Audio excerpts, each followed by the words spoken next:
Padre bueno, te damos gracias por permitirnos, Señor, tener un día más de vida. Gracias porque cada una de las cosas que hemos disfrutado hasta este momento ha sido parte de tu provisión fiel para con tus hijos, Señor. Gracias porque en cada día, en toda nuestra vida, Dios, tú has estado presente y has hecho lo que ha sido necesario para que nosotros continuemos vivos. Gracias por darnos la vida eterna, gracias por hacernos parte de la iglesia y gracias, Señor, por tu fidelidad en proveer para nosotros alimento espiritual. Gracias por tu palabra, por tu siervo que has preparado para comunicarla. Haz que nosotros, Dios, prestemos la atención necesaria y que tu palabra corra y sea glorificada en nuestras vidas, Señor. En el nombre de Jesucristo lo pido, dándote gracias. Amén. Amén. Pueden tomar sus asientos, hermanos. Esta tarde, si el Señor lo permite, como Él quiera, vamos a recordar un tema. El tema central, y lo vamos a ilustrar con Mateo capítulo 5, es la importancia del texto bíblico en la vida del creyente y en la enseñanza textual. Y para ello vamos a ver las bienaventuranzas. Bienvenidos los hermanos del Molino que nos están acompañando esta tarde. Está el hermano Ramiro con... ¿Quién más, hermano? ¿Cómo es? ¿Y quién más? Y está el hermano de San Juan, igual está Snyder también con nosotros. Bien, abra su Biblia en esta tarde, si el Señor lo permite. Recordamos algunos conceptos, pero dando la importancia al texto, a lo que enseña el texto, a la enseñanza textual, tal y cual como aquí estamos haciendo cada domingo por parte de nuestro pastor y la enseñanza que procuramos tener. Dice la Escritura en Mateo capítulo 5, una observación importante. El primer sermón de Cristo grandote comienza con una bendición y al final en Apocalipsis la Biblia termina con una maldición. Pero el primer sermón, la primera palabra que Cristo menciona en su sermón es una bendición. Eso es, y al final encontramos el que rechaza una maldición. Pero esa es una observación solamente. Dice la Escritura: viendo la multitud, subió al monte y sentándose, vinieron a él sus discípulos y abriendo su boca les enseñaba, diciendo: bienaventurados los pobres en espíritu, porque de ellos es el reino de los cielos.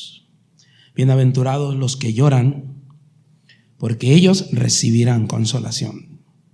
Bienaventurados los mansos, porque ellos recibirán la tierra por heredad.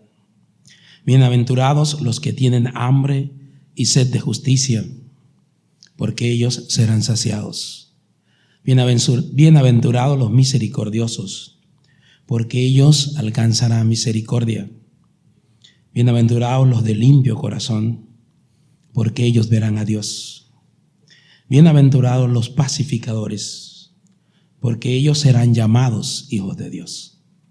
Bienaventurados los que padecen persecución por causa de la justicia, porque de ellos es el reino de los cielos. Bienaventurados sois cuando por mi causa os vituperen y os persigan y digan toda clase de mal contra vosotros mintiendo. Gozaos y alegraos, porque vuestro galardón es grande en los cielos, porque así persiguieron a los profetas que fueron antes de vosotros. Ese es uno de los sermones quizás más conocidos de parte del Señor Jesucristo. Si usted entra a la internet y dice bienaventuranza, va a encontrar cientos de cosas, cientos de clases montadas y cientos de estudios hechos en relación con las bienaventuranzas. Cientos, no uno, ni dos, ni tres, sino múltiples cosas que uno se sorprende de lo que está pasando, de todo lo que es capaz la gente de decir y de tergiversar en relación con el mensaje del Señor Jesucristo. Contexto: Mateo, recuerda que era un judío publicano y que cuando escribió el Evangelio según San Mateo Su propósito central era mostrar a su nación que Jesucristo era el Rey venidero, el Mesías, el ungido de Dios, del linaje de David que esperaron por tantos años como su Redentor, los judíos de su época. Esperaban a un Mesías y él quería demostrarle: ese es el Hijo de David. En el Evangelio que tiene mayor referencias al Antiguo Testamento es efectivamente el libro de Mateo, porque lo que Mateo estaba intentando mostrar era a ese rey venidero, a ese reino que él había acercado, que el Señor Jesucristo había acercado, y que ellos se habían encargado de rehusar, de rechazar siendo los suyos. Así que el propósito de Mateo era enlazar desde el principio a Cristo como ese hijo de David prometido en el reino, que el Mesías prometido por Jehová para su pueblo como redentor. Tenga en cuenta eso siempre cuando lea el Evangelio según San Mateo. Y encontramos nosotros, y él comienza diciendo, Mateo capítulo 5, viendo la multitud, subió al monte y sentándose vinieron a él sus discípulos. Versículo 1 de Mateo capítulo 5. Había una gran multitud. Eso indica que esa multitud, al verla Cristo, no era una multitud, no era tan comenzando, había comenzado su ministerio, pero ya había una afluencia, viendo la multitud. Mire que lo que Cristo hace es que la sesión primaria de Mateo es mostrar que él ve la necesidad, ve la gente. ¿Cuál es la necesidad? La que tiene la gente, o la gente es la necesidad para nosotros. Nosotros por lo general estamos mirando necesidades de templo, de la iglesia, de ese tipo, pero en realidad la necesidad son las personas. Es la persona. Cuando él hablaba de el evangelismo le decía: id por todo el mundo y predicad. ¿A quién? A las personas. Es el evangelio a toda criatura. Cuando le dijo a los discípulos de su época: mira los campos, ya están, son personas. Es el momento de la siega. Una de las cosas que me enseña Mateo en ese pasaje es que lo que Cristo hacía era que veía a la gente como la necesidad, y veía dentro de la gente la necesidad que tenía. Por eso la gente necesitaba, iba a Cristo. Iban cientos de multitudes, iban mucho, primero decenas, después cientos. Y cuando él se sentaba, la idea que comunica el pasaje es que cuando él empezaba a enseñar, la gente se iba acercando y se aglomeraban muchísimas personas. A veces de grupitos en grupos, y llegaban tal. Y como lo dice, como está escrito, la idea es que hay varios grupos. Dice: viendo la multitud, subió al monte. ¿Cuál es el monte? No sabemos cuál. Por ahí dicen que hay uno que dice que es Kual Haput. No importa. Es un lugar alto en donde se subió el Señor Jesucristo y se acercaron los discípulos. Según la cercanía. Ahora, cuando dice y los discípulos se acercaron, claramente, y vinieron a él, sus discípulos, vinieron a él. Qué bueno es que usted entienda que tenemos que acercarnos a Cristo como el Salvador, como el que produce los discípulos. Sí, vinieron a Cristo. Hay un mensaje para nosotros, igual. Venid a mí. ¿Cuántas veces podemos buscar? Venid a mí y yo os haré. Venid a mí y yo os haré. Venid a mí y os haré pescadores de hombres. Venid a mí y os haré descansar. Venid a mí muchas veces. Bueno, gracias, muy amable.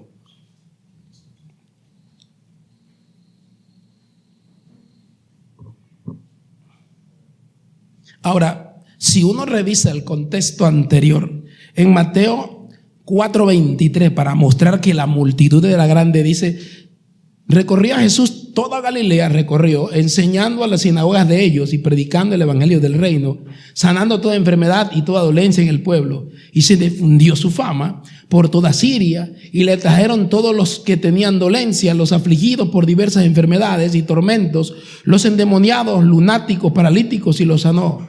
Y le siguió mucha gente de Galilea, de Decápolis, de Jerusalén, de Judea y del otro lado del Jordán. Y del otro lado del Jordán. Le siguió mucha gente. Mucha gente.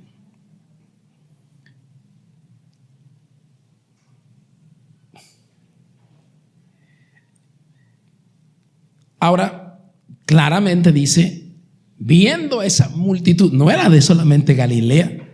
Y usted mira de Decápolis, de Jerusalén, y desde el otro lado del Jordán venía mucho, era bastante la gente por causa de la fama de Cristo. Vinieron a él, ¿quiénes? Sus discípulos. Ahí, hermanos, cuando uno escucha el término discípulos, uno puede decir, ¿quiénes son los discípulos? ¿Los 12? ¿Los 70? Los 12. Wanda dice, son los 12, pero era mucha gente. Vinieron, se acercaron los discípulos, los más cercanos. Habían 3 o quizás 4 tipos de discípulos de Cristo. Ahora usted va a decir discípulo. ¿Qué es un discípulo? Esa es la diferencia. Un discípulo es uno que seguía a un maestro o seguía las enseñanzas de un maestro, que se adhería a la enseñanza de un maestro. Esa enseñanza le podía afectar su carácter o no. Podía seguir a esa persona o no, seguir las enseñanzas o no. Habían discípulos que no estaban adheridos a la persona de Cristo, para nada. Juan 6:66, Juan 6:62, le dicen, y muchos de sus discípulos volvieron atrás. Volvieron atrás. Había gente que se acercaba a Cristo solamente por eso que estaba haciendo él, para que le aliviara la dolencia, para que le aliviara la enfermedad, para que le quitara la plaga, pero no por Cristo como maestro, sino por el beneficio que le podía dar. Entonces se acercan en primera instancia a los más cercanos. Vamos a concluir que se acercaron los 12, pero usted ve que hay muchos más que 12. Cuando Cristo murió, estaban reunidos 120 discípulos, literalmente dice Hechos en capítulo. Y cuando le envió a predicar a los 70, eran de 2 en 2, 70 discípulos que tenían otra misión, que no eran tan cercanos. Y habían unos muy cercanos de los 12, que eran Pedro, Juan y Jacobo, que eran los más íntimos de él. Eran 3 cercanos y otros 12 más cercanos y otros un poquito más lejanos que tenían otro propósito. Habían varios tipos de discípulos y había una multitud que seguía a Cristo, que venían de todos los lugares. La pregunta aquí, ¿qué estaban buscando de Cristo? El beneficio que le podía ofrecer. Mire que lo que estaba haciendo, su fama de que curaba, su fama de que aliviaba los dolores, que la gente recibía el beneficio, se había dispersado por toda la región. Cristo sube a ese monte y como cualquier otro maestro se sienta, dice, y sentándose. Parece una redundancia, algo que dice en el versículo 2, la Biblia dice, y abriendo su boca les enseñaba. Sí, para enseñar. Mire, abriendo su boca les enseñaba. Me llamó poderosamente la atención diciendo, abriendo la boca. Sí, claro, uno puede enseñar sin abrir la boca como modelo. Usted puede ser modelo sin abrir la boca. Y le doy un ejemplo exacto en la Escritura. Primera de Pedro, en capítulo 3, el versículo 3, dice que la mujer se gana en silencio a su marido con la conducta casta y respetuosa hacia él. Lo gana para Cristo en silencio. Le estoy diciendo un ejemplo, pero aquí se quiere resaltar por algo Mateo en su sermón. Lo que quiere decir es que él empezó a enseñar para que todo mundo le escuchase. Mateo dice, y abriendo su boca, hizo énfasis, les enseñaba. Empezaba a comunicar el mensaje de Dios para el pueblo judío, ese pueblo judío terco que no conocía, porque tenía el impacto negativo de sus líderes religiosos impíos, lejos de Dios. Y comenzó a decir algo que era de pronto para ellos tenía otro sentido y otro significado. Comenzó a decir, como dijo en el capítulo 3, y viendo la multitud, subió al monte y sentando vinieron a él sus discípulos. Vinieron en primer lugar los más cercanos y después hasta la multitud, porque era una multitud. Y abriendo su boca, quiere decir que comenzó a hablarle para que todo el mundo escuchara. No le dijo a los 12, es como a veces les decía y les explicaba, sino que la idea de ese pasaje en el versículo 12 es que le habló para que todo el mundo escuchara. Alzó su voz y lo dijo con claridad, abriendo la boca, clara y expresamente les enseñaba diciendo, ¿cómo les enseñaba? Bienaventurados los pobres en espíritu. Bienaventurados los pobres en espíritu. Concepto de bienaventurado. Quizás el término bienaventurado, usted lo puede tener, casi no se usa hoy. Antes decían al final de año, bienaventurado año, el bienaventurado año y feliz año nuevo. Y ahora le cambiaron bienaventurado por feliz. Ahora, y nosotros el concepto que se tiene de bienaventurado es el concepto griego antes que el concepto judío de bienaventurado. El concepto griego que el concepto judío. No indica que no indique que es feliz, que es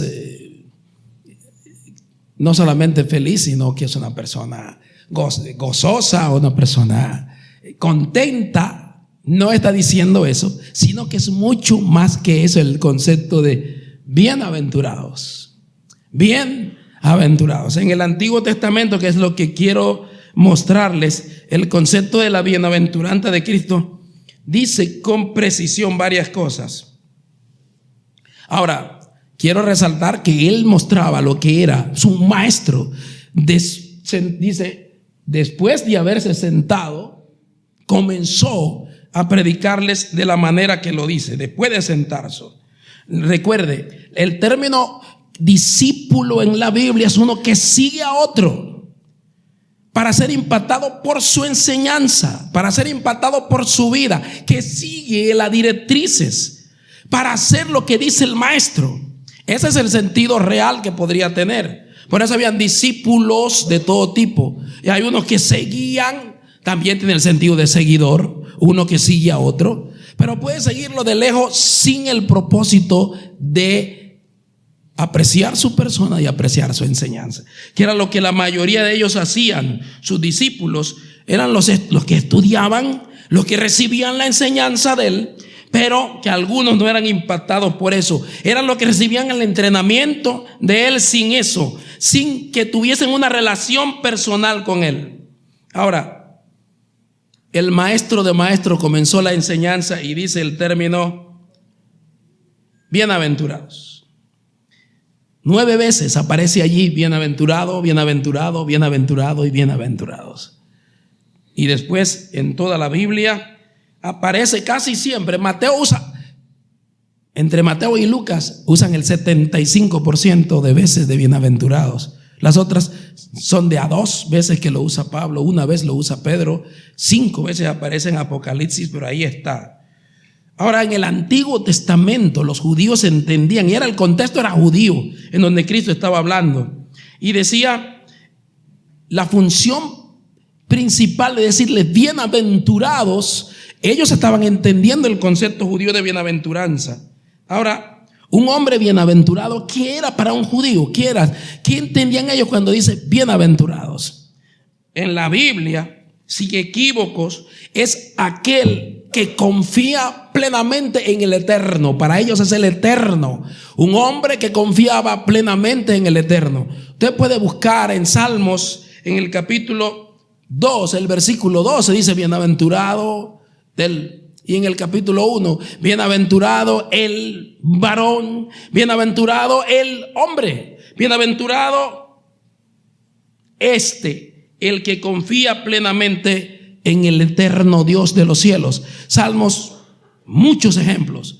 Capítulo 2, versículo 12, versículo 34, Salmos 8, 40, en el Salmo 84, 5, en el Salmo 12, en el Salmo 146, 5, en Proverbios 16, 20. Bienaventurado el hombre que confía en Jehová.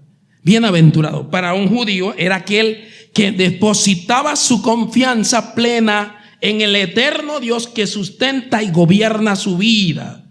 Un hombre bienaventurado para un judío era aquel que se colocaba bajo la voluntad del eterno Dios. Para un judío, cuando decía bienaventurado, entendía que era un hombre temeroso del Dios eterno y que se colocaba bajo la voluntad de él sin chistarle, sin ponerse a pelear, bajo la autoridad de la revelación que Dios hacía. Para un judío era eso, el hombre que estaba bajo la autoridad de Dios. Para un judío, eso es lo que uno puede encontrar, por ejemplo, en el Salmo 119, 1, o en el Salmo 1, 2, o en Proverbios 29, 18. Ahora, era una persona que confiaba plenamente en el dicho del Dios de los cielos, en los dichos del Dios de los cielos, en la palabra del Dios de los cielos. Y en los mandamientos del Dios de los cielos, en el testimonio del Dios de los cielos. Todo eso tiene versículos.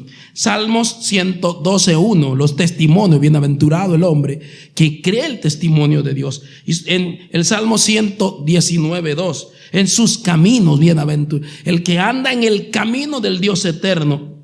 En Proverbios capítulo 8, el versículo 32, el hombre bondadoso. Hay algo más. ¿Qué más mostraba la bienaventurada para un judío?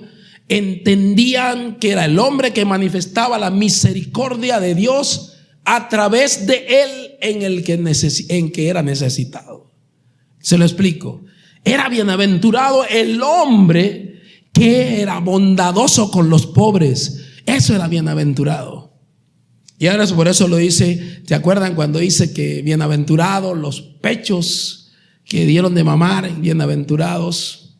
Y se lo y dice el más bienaventurado, dijo Cristo, corrigiendo la mentalidad judía, es el que hacer la voluntad. Es distinto. Y miren, era la cercanía con Dios, la cercanía con alguien de autoridad, que cuando la reina de Sabá visitó al rey Salomón, que vio, cuando se despidió, dijo: bienaventurados son los que están delante de ti y te escuchan todos los días. Ese era el sentido que tenía el hecho de estar bajo la autoridad y bajo la palabra de alguien que era sabio. Eso era bienaventurado. Lo reconocían hasta los que no eran creyentes. La reina de Sabá no era creyente, pero lo reconocía. Así que para un judío, bienaventurado no es como nos las quieren traducir: feliz, contento. Eso es mucho más, porque es mucho más que estado de ánimo. O ser dichoso, dichoso. La primera vez que yo tuve la Reina Valera actualizada, por allá por los años 1989, que me llegó dichoso, yo con sola esa versión la rechacé. Recuerdo que para mí fue mirar, ¿cómo van a decir solamente dichosos? Cuando eso no, más bien, para un judío, él entendía que tiene que ver con la vida que permanece y se mantiene en relación correcta con el eterno Dios. Para eso era un judío bienaventurado. La persona que se mantiene en correcta relación con su Dios. Uso un ejemplo, el ejemplo elocuente era exactamente ese de bienaventurado, cuando la reina de Sabá, en Primera de Reyes capítulo 10 versículo 8, cuando la reina le dijo a Salomón eso: bienaventurados tus hombres, dichosos estos tus siervos que están continuamente delante de ti y oyen tu sabiduría. Ese es el sentido. Ahora, la reina reconoció eso. Los creyentes a veces no reconocemos que la bienaventuranza es por la relación con Dios, sino por las circunstancias que vivimos. Porque ese feliz, la gente que le satisfacen sus deseos. A los niños, lo ponemos del ejemplo. Hoy le compran, el niño: ¿qué quieres comer? y lo primero que dice es salchipapa. Ya, y si quieres alegrarle la vida a ese muchacho, le digo, vamos a buscarle la salchipapa, brinca, salta, patalea y se pone, ¿cómo estás feliz? Porque es una circunstancia, es algo temporal, algo efímero, algo que no tiene que ver con su interior, es algo externo, un deseo y se le cumple ese deseo y ya. Pero así se define orientalmente entre nosotros, occidentalmente, lo que es la felicidad. Es la satisfacción del deseo, del querer que yo tengo. Pero así no era el asunto para los judíos. Es la satisfacción interna. Es la satisfacción interna que se da por una relación permanente con algo. Es decir, que el espíritu de un judío era bienaventurado cuando adoraba y obedecía al único y verdadero Dios. Eso es lo que dice Salmo 32, versículo 12 y 65. O sea que el ser bienaventurado no es como nosotros lo vemos, no tiene que ver nada ni con la suerte ni con la fortuna. Se sacó la rifa. Ay, mira, a veces ganó, ese sí se está de buena. Oye, ¿qué tiene? Se ha sacado 3 veces, le ha caído 3 veces el chance a ese hombre ya. Y dice, yo quisiera tener la suerte que tiene. Así decimos y así nos expresamos cuando creemos que eso es la bienaventuranza. Lo siento en el alma. El mundo no entiende eso porque no tiene a Dios. El temor y el temblor que le deben tener al Dios de los cielos no lo tienen. 2 cosas. Involucra el hecho de no querer ofenderlo, por lo tanto hay el temblor por causa de ofenderle el carácter santo. El ser bienaventurado es la consecuencia de una relación correcta con el Dios justo y santo. Para un judío. En el Nuevo Testamento, las veces que aparece el término, está un poquito más. Le voy a enseñar algo en relación con eso. Voy a mostrarles que un hombre en el Nuevo Testamento, cuando lo usa, los griegos tenían el sentido. Había una isla que se llamaba la isla de la felicidad. ¿Por de dónde viene el sentido ese de felicidad que lo tenemos nosotros? Entre los griegos, dentro de la manera de ver la vida, de su panteísmo, había una isla de la felicidad en donde los dioses les satisfacían las necesidades a las almas. Pero no se quedaba ahí. Después lo usaron un poquito más. El término es un término griego que viene de permanente, algo permanente. Mácar es algo permanente, estable en el tiempo, algo estable, la situación que permanecía estable. Y no era. Ahora, era estable en cuanto a la satisfacción. Entonces, para los griegos había una isla que le decían exactamente así, la isla de la felicidad. No solamente ya era por la interpretación de sus dioses, sino que a la isla de Creta en el pasado le dijeron que era la isla de la felicidad, porque era autónoma, tenía flora, fauna, cosechaba todo, los minerales, hacía todo, así que no necesitaba de nadie. Esa era la bienaventuranza. Entonces no necesitamos de nadie. No necesito de nadie porque aquí lo tengo todo. No necesito de los ismos porque en la isla lo tengo todo. Y por eso decían la isla feliz, la isla de la felicidad. Eso fue en el pasado. Allá heredaron el concepto teológico malo hacia acá y lo pusieron entre ellos. Y el bienaventurado era aquel que lo tenía todo. Que lo tenía todo. Macario era el que tenía todo, no necesitaba absolutamente, así que estaba completamente satisfecho. Y si estaba satisfecho, ¿cómo iba a estar su espíritu humano? Dígame, ¿cómo? Si usted tiene todas sus necesidades satisfechas, ¿cómo iba a estar su espíritu humano? Tranquilo, feliz. Entonces de ahí sale el concepto de la isla de la dicha, de la felicidad. Es la satisfacción del hecho de estar en un lugar donde tenía todo. No necesitaban ir para ningún al continente para nada. Eso es el sentido de bienaventurado para un griego en ese sentido. Ahora, bienaventurado es el que tiene completamente es satisfecho en. Ahora le sumamos un poquito cómo Cristo lo usó.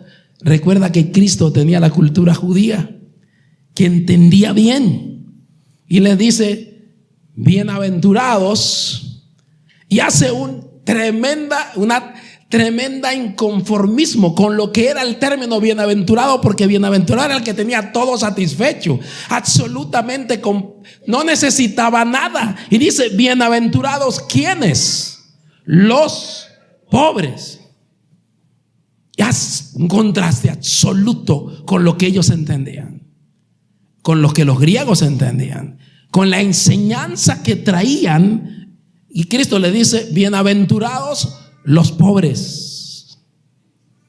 Ahora, antes de llegar, si usted dice los pobres, y no antes de decir en espíritu, sobrina, le voy a decir lo siguiente: los pobres en la escala social, antes de llegar a los humildes, la última escala social que habían eran las de los pobres.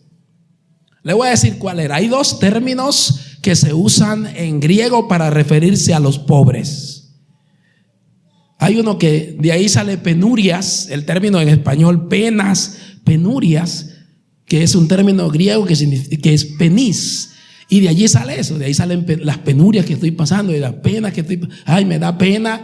Cuando, por ejemplo, usted lo va a visitar, o voy a visitar yo, y usted no me esperaba, y yo voy, y usted está desayunando ese día con filo, con suero, y a usted le da, ¿cómo le da a usted? A usted por seguro le va a dar pena que vea que y entonces a eso se refería el término ese que da ahí, porque penis ahora es pobre, pero no le debe dar pena. Eso es lo que Dios proveyó. Pero entre ellos, le estoy diciendo lo que pasa con uno. Ya, si usted va, y sobre todo si es alguien que usted tiene en gran estima. Vino el hermano Junior a visitarnos de golpe y me encontró que yo estaba almorzando ese día con arrocito revuelto con suero, y me dio pena, y me fui allá dentro del patio, y me fui a comer allá, y no serví el almuerzo hasta que el hermano Junior me dio, se fue a las 3 de la tarde.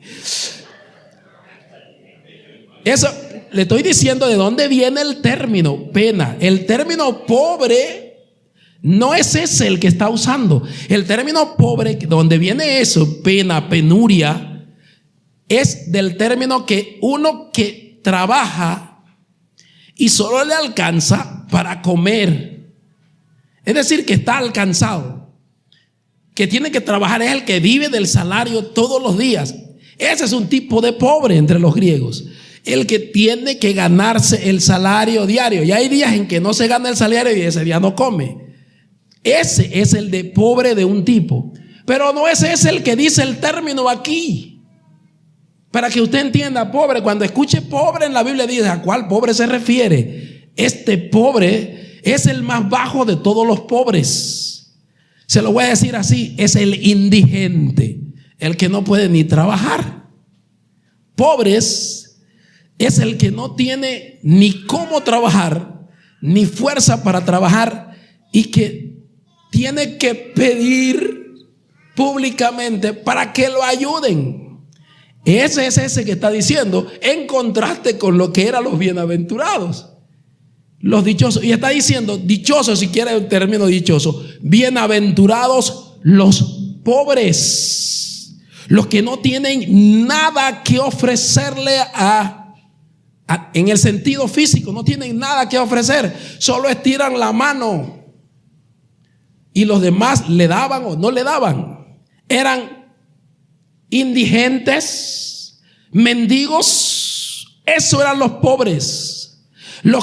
¿Y quiénes llegaban a ser pobres? Los que hacían malos negocios, los encarcelaban, les quitaban los bienes, les quitaban los hijos, ponían de esclavo a los hijos y a las esposas, y terminaban pobres. Y cuando salían, como recuerda al siervo, dice: mendigar me da vergüenza.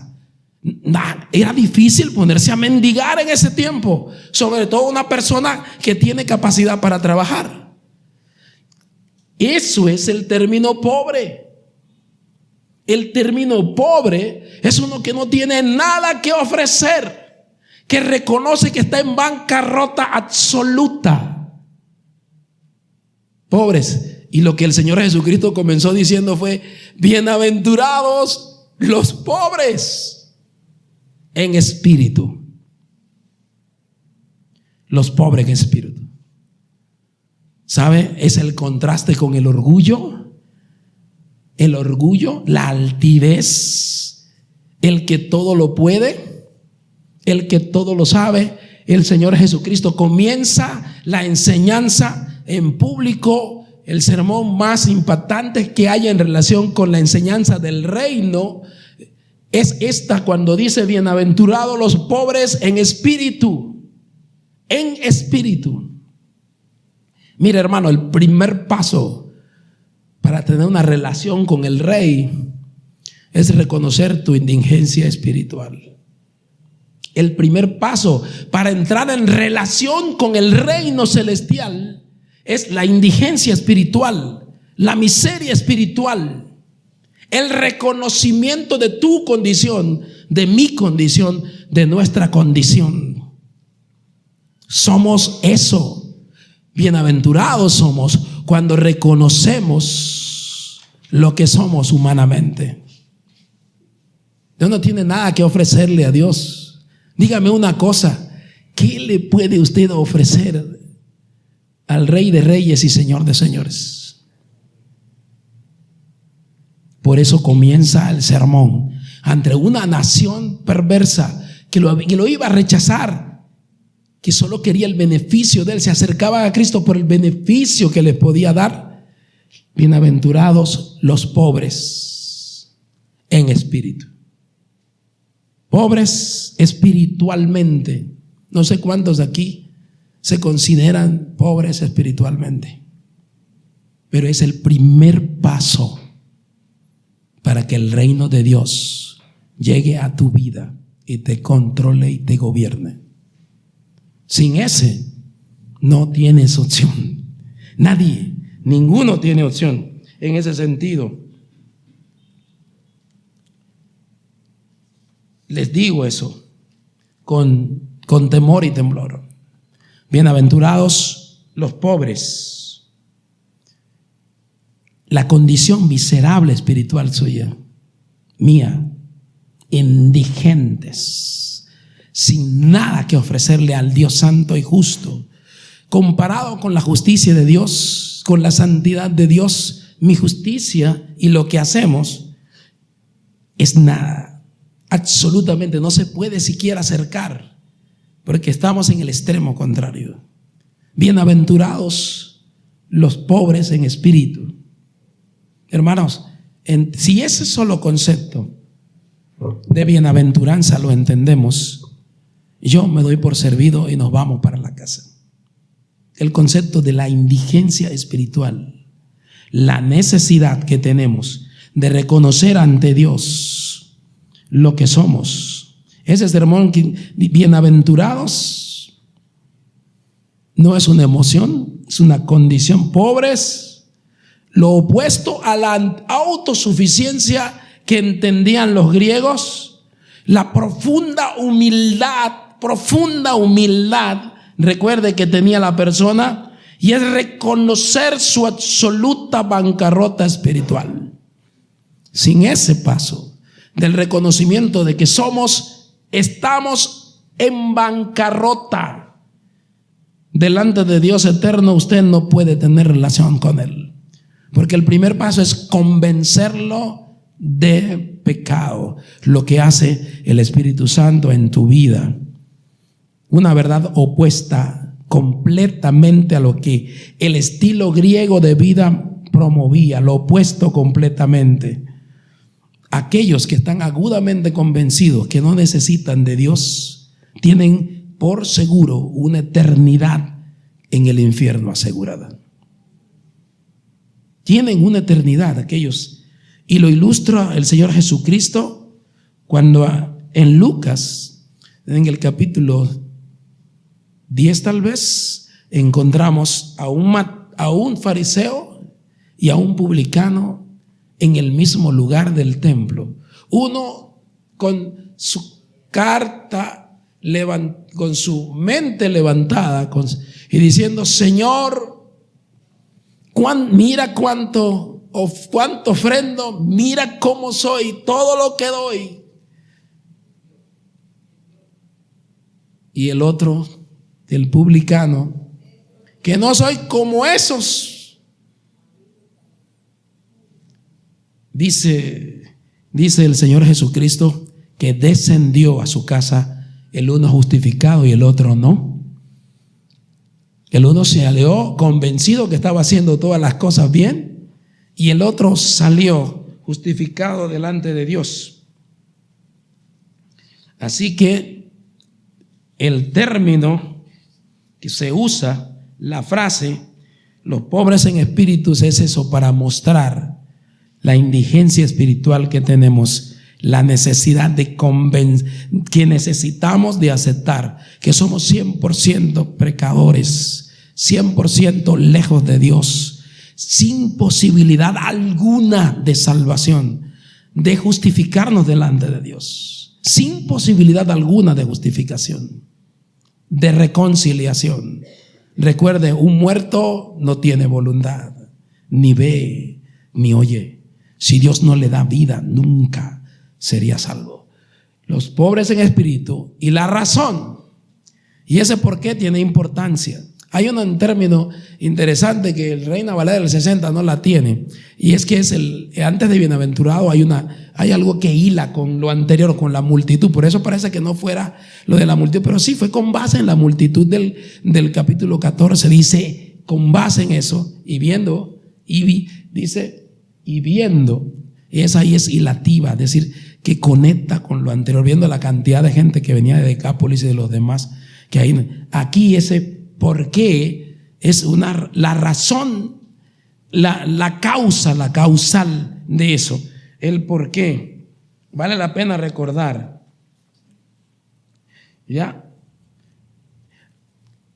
Dice: bienaventurados los pobres en espíritus, porque de ellos es el reino de los cielos.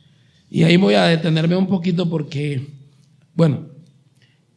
porque la razón de la bienaventuranza es que de ellos, de la persona que reconoce su bancarrota espiritual ante Dios y la confiesa y le dice: Señor, estoy muerto en mis delitos y pecados, de ese es el reino de los cielos. Y no es que va a ser, escuche bien, ese es le digo, de la manera de cómo se comunica en el idioma, de ellos es el reino de los cielos. Entra al gobierno de Dios, está bajo la potestad de Dios, bajo todos los beneficios de ese rey de reyes. Así que va a heredar con él, va a recibir el beneficio de él. Y dice, pero ese es presente, pero ese es un presente proléctico. ¿Qué es el presente proléctico en el idioma original? Es algo que lo tenemos ahora, empezamos a disfrutar y lo disfrutamos en plenitud cuando los hechos se den. Ese es un presente proléctico. Cuando dice es de ellos, no de otros. El reino de los cielos no es el que no se humilla ante Dios, es el que del que no es, de ese no es, de ellos. ¿De quién? De ellos, de los que reconocen su bancarrota espiritual, su indigencia espiritual, su pobreza espiritual delante de Dios, y la confiesan y le buscan de todo corazón. De ellos inician a tener la relación con el rey y continúan hasta que el rey venga y establezca su reino eterno. Eso es la prolexis que dice es. Y es la ventaja que usted tiene que creer. Esta mañana compartía con alguien en problemado, igual que yo, pero con la diferencia en la actitud hacia los problemas. ¿Cuál es la diferencia de usted, de un creyente, con uno que no sea creyente, o con un creyente que no ha descansado en Cristo? Que usted deja las cosas en manos de Dios. El Señor sabe, y uno descansa en su persona, en su palabra. No tengo que ayudar. Pregúntale al hermano Eliezer, nos cansamos de intentar, nos herniamos intentando ayudar a Dios a resolver lo que no nos corresponde. Confíe en Dios y deje en sus manos las consecuencias. Eso parece fácil decirlo, pero es extremadamente difícil experimentarlo, sobre todo cuando uno está sufriendo alguna dificultad, alguna circunstancia. Eso es extremadamente difícil experimentar. Es así que esta mañana, ¿cómo le comunicamos a alguien que quiere hacer fuerza para ayudar a Dios? Porque quiere agradar a Dios con sus propias fuerzas, y eso era imposible, eso no se da. De ellos es el reino y debe permanecer. Empieza ahora a vivir como un ciudadano celestial. Desde ahora, aquel que reconoce su bancarrota y que Dios le acepta, le da vida, va a empezar a vivir bajo las leyes del reino de los cielos. Aquel reino que Cristo acercó a los judíos y a todo el mundo, a todas las naciones, que posibilitó que se diera, porque de ellos es. Hermano, si usted es creyente, déjeme decirle algo: usted es un ciudadano celestial, tal como dice la Escritura. Su ciudadanía no está aquí. Ustedes debían colocarle allí, en vez de decir colombiano fonsequero, lo he dicho antes, fonsequero, nacido en. Ustedes deben colocarle ya ciudadano celestial. Nuestra ciudadanía no está aquí, dice, está en los cielos. Por lo tanto, usted debe comportarse como el embajador de ese rey, como el representante de ese rey en este momento. Usted es como si Dios hablara a través de lo que hacen el consulado. Miren la dificultad que hay entre los dos países, Ecuador, porque no respetaron la embajada y invadieron la embajada. Y hay dificultades, todo lo que se generó internacionalmente por una embajada, porque esa es la representación de un país en otro lugar, y cuando entran violentamente indica que entraron a un territorio que no es de ellos, y pusieron porque las leyes que rigen en esa embajada son las leyes de aquel país. La embajada colombiana en Colombia, en su territorio, ahí en la embajada, rigen las leyes colombianas, están ahí puestas. Por lo tanto, ahí no va a entrar. Si están en Japón, no van a entrar los japoneses. No. Mientras estén en el contorno, en el entorno de esa embajada, rigen las leyes del país. Eso se llama extraterritorialidad del derecho y se rige así. Hermano, aplíquelo a la Escritura. Usted hace parte del reino de los cielos. Usted es el representante de Dios aquí, el representante del Rey de Reyes aquí, y está el embajador de Cristo, y tiene que tener las leyes de Él en el lugar donde vive. ¿Sí lo entiende así? Total. Si entendemos, ese es el sentido, porque de ellos ese es el reino. Por lo tanto, debe gobernarse, debe regirse por ese ambiente que debe existir. Bienaventurados los pobres en espíritus. La razón, porque de ellos es el reino de los cielos. Y estamos esperando que el Señor venga por su iglesia.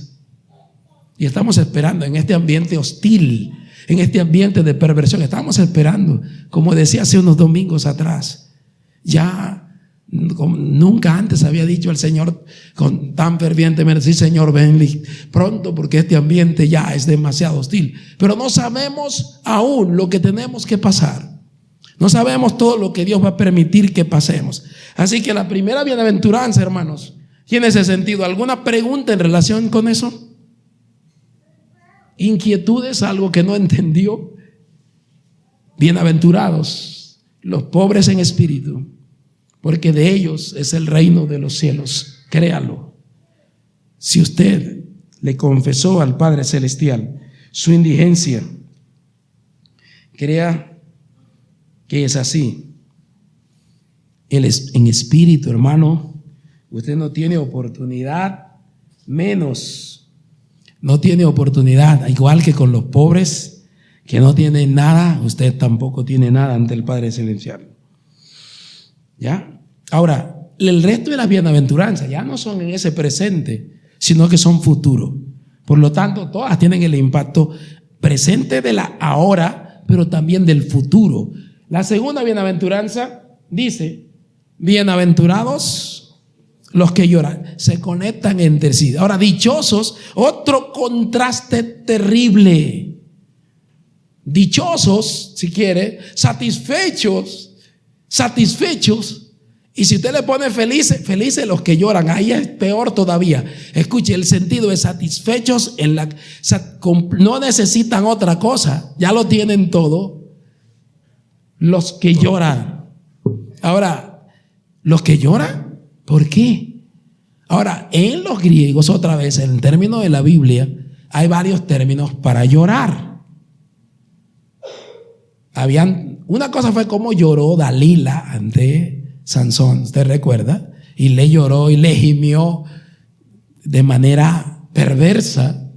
Ay, lamentablemente hoy todavía vemos el llanto perverso para convencer, pero nadie llora cuando pierde a su mamá, a su hijo, a su esposo, a su esposa. Nadie llora haciendo comedia. Si usted quiere que me pregunte, ¿y por qué digo eso? Porque cuando dice los que lloran, no está diciendo los que lloran porque le dolió la pierna o porque le dio dolor de cabeza, sino porque el término lo usan para cuando pierde algo que realmente tiene valor.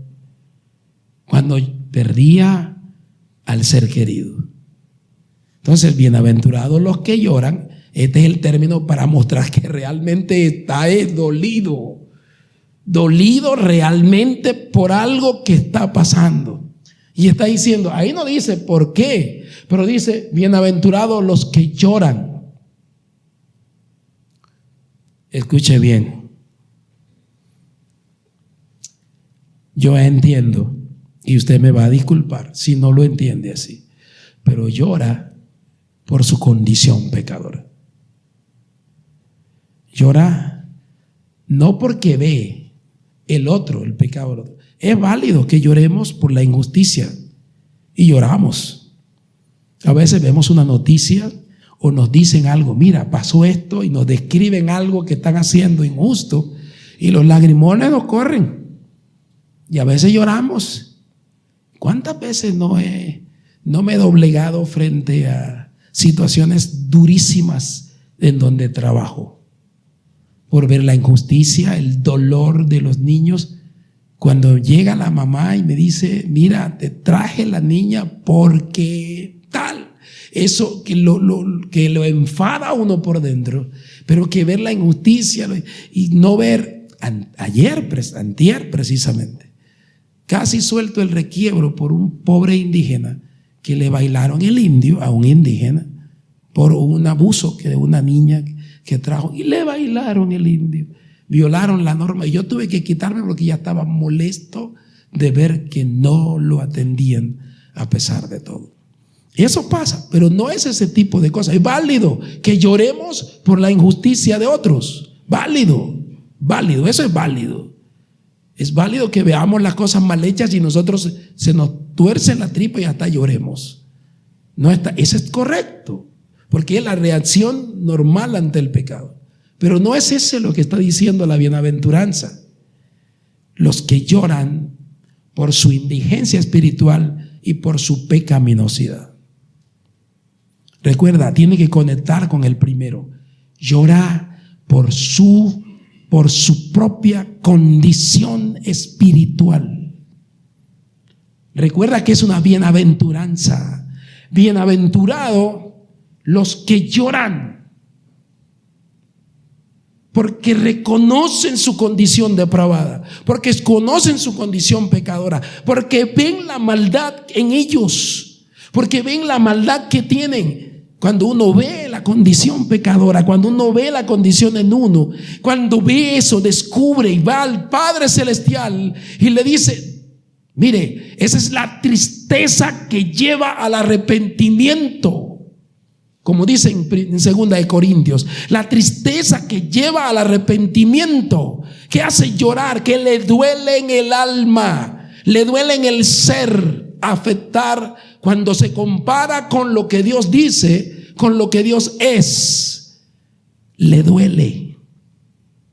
No es ese arrepentimiento tan sencillo, no, hermano, yo lo ofendí, tiene que perdonarme.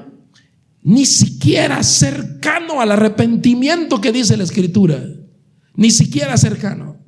Le traslada la responsabilidad al otro creyente. Tiene que perdonarme, yo lo ofendí, ya. Eso no es siquiera. En la Escritura encontramos el dolor por haberlo hecho. Si no hay dolor, no hay arrepentimiento genuino, hemos dicho una y otra vez, si no le duele el alma, el corazón, el ser de haberle ofendido, mañana le vuelve a dar el porrazo a la esposa, o maltrata al niño otra vez. Si no le duelen las consecuencias, le duele que lo denuncien.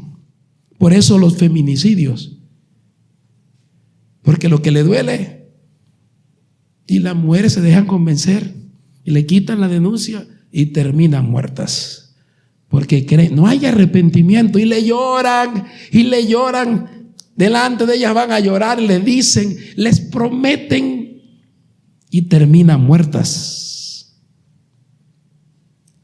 lesionadas, discapacitadas.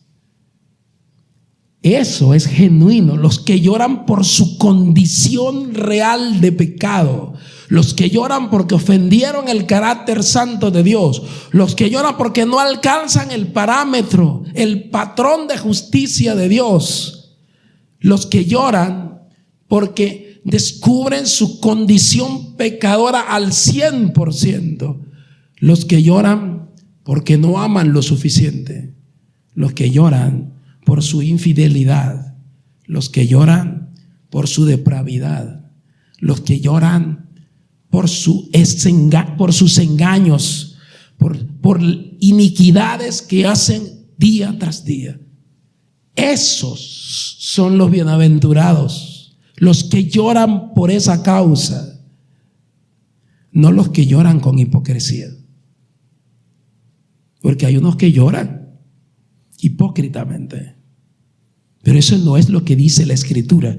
Lo que está diciendo es ese pobre espiritual que llora ante el Padre Celestial, reconociendo su condición y clama a Él por una respuesta efectiva.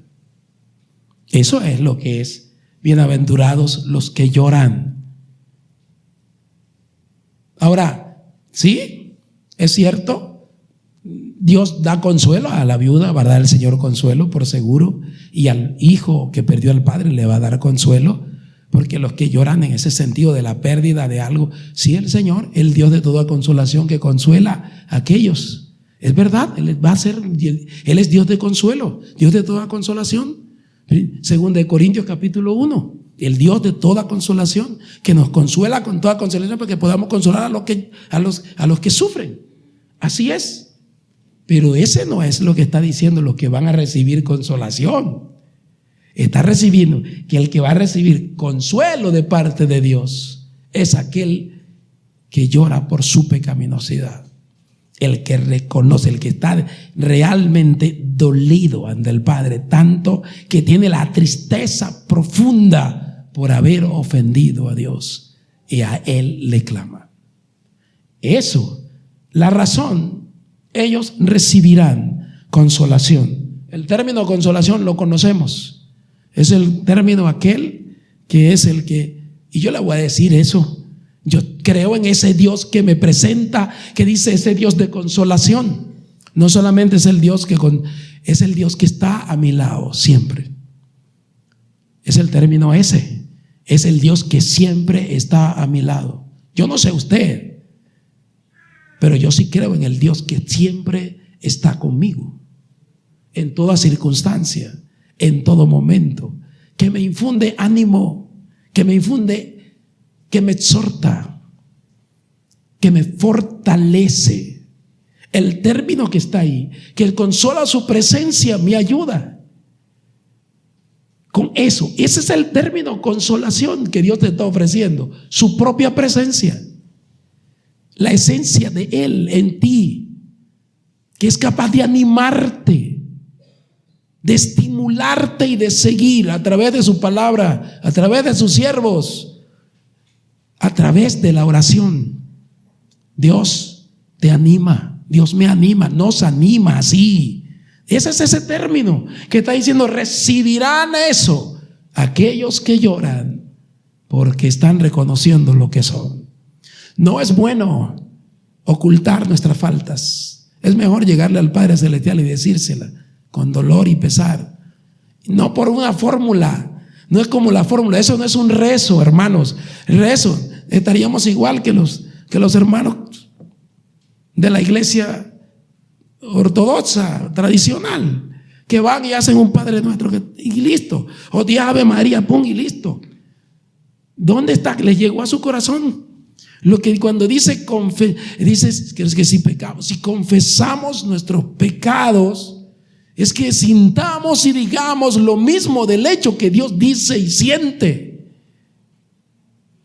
Y déjeme añadirle lo del sentir. Es decir lo que Dios dice. Si eso es ofensivo, una ofensa, pero me duele haberle ofendido, me duele haberle hecho, y eso me hace llorar mi propia condición pecadora, pobre espiritual, sin nada, y a pesar de la salvación sigo yendo para el mal por lo que soy, por esa naturaleza humana pecaminosa que me arrastra hacia el mal.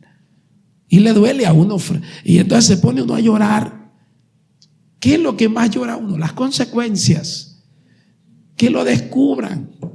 No el hecho, mientras usted esté haciendo el hecho escondido, a usted eso no le va a doler, porque no lo han descubierto. Cuando lo descubran, cuando nos descubran, cuando me descubran, entonces que no, me está avergonzando el hecho. Eso es diferente. Eso no me está afectando el haber ofendido al Padre. Me está afectando que me descubrieron y ahora estoy en la picota pública. Eso porque no le ofendí, no temió en su momento de ir, de hurtar lo que hurtaba, de engañar como engañaba, de adulterar lo que adulteraba,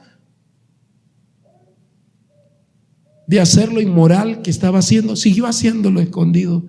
Bienaventurados, ellos recibirán consolación. Aquel pobre en espíritu que llora por su condición pecaminosa ante el Padre Celestial, dice, recibirá el consuelo de su persona, de Él. Hermano, confíe en que el Dios es Dios de toda consolación. Y ese término tiene 7 acepciones hermosísimas. Lo va a enseñar a través de eso. Lo va a consolar a través de eso. Lo va a exhortar. Él ahí al lado. Lo va a exhortar ahí donde está. Lo va a estimular a través. Lo va a reprender. Sí, todo eso son las acepciones de ese término. Lo va a fortalecer. Sí, lo va a animar. Y el término es más o menos así. Estamos con calor aquí, no se prendieron el aire, se fue la luz y salimos allá y sopla la brisa, y uno cuando abre la puerta y le sopla la brisa, uno siente, eso es el sentido espiritual del consuelo de Dios en su vida, cuando nosotros confesamos genuinamente la maldad, genuinamente, y experimentamos la limpieza de la confesión genuina. Por eso, bienaventurados los que lloran, porque ellos recibirán el refrigerio espiritual que Dios ofrece, el consuelo que Dios ofrece, el estímulo que Dios ofrece, la fuerza que Él ofrece, la reprensión que Él ofrece, la enseñanza que Él ofrece constantemente por su presencia en tu vida. Si eres hijo de Dios, si eres un hijo de Dios, ten la certeza, la plena certeza que la gracia de Dios te alcanzó y eres lo que eres por su gracia. recibes lo que recibes porque Él quiere. ¿Qué somos? Nada. Dice, ¿qué vas a hacer si todo lo recibiste? ¿Quién eres tú? Nada. El que siembra no es nada, ni el que riega es nada. El Dios que hace todo en todos, ese es el que merece. En ese sentido, así que ¿para qué nos vamos a jactar? ¿Por qué te jactas? No tienes nada que jactarte. De lo único que tienes que darle gracias es que la misericordia de Dios te alcanzó el día de hoy para que tú pudieras llegar a los demás y compartirle el Dios eterno que tienes como Padre bondadoso en tu vida. Eso es lo que Él quiere de nosotros, que entendamos su persona haciendo, y parte de lo que Él va a hacer por el amor a nosotros es disciplinarnos. Nos va a disciplinar, y parte, si nos disciplina, también nos va a consolar, porque parte del amor de Dios es su disciplina. Si Dios no nos amara, si no nos disciplinara, entonces no fuéramos sus hijos. Dice la Escritura que si no nos disciplina no somos sus hijos. Parte, por eso el hacernos llorar para reconocer, parte del ministerio del Espíritu Santo, y cuando no lo hacemos estamos siendo rebeldes al ministerio del Espíritu de convencernos de pecado. Convencernos de pecado para que confesemos nuestros pecados y seamos limpios de toda maldad, confesando nuestras faltas. Por eso, bienaventurados hermanos los que lloran, porque ellos recibirán consolación. La tercera bienaventuranza ya no tiene que ver con, ahora sí tiene que ver con otros. Mire, la primera bienaventuranza, los dos primeros tienen que ver consigo mismo. Las otras tienen que ver con los demás, pero con usted en primer lugar. ¿Qué dice la tercera bienaventuranza? Bienaventurados los mansos, porque ellos recibirán la tierra por heredad. Déjeme buscar algo aquí.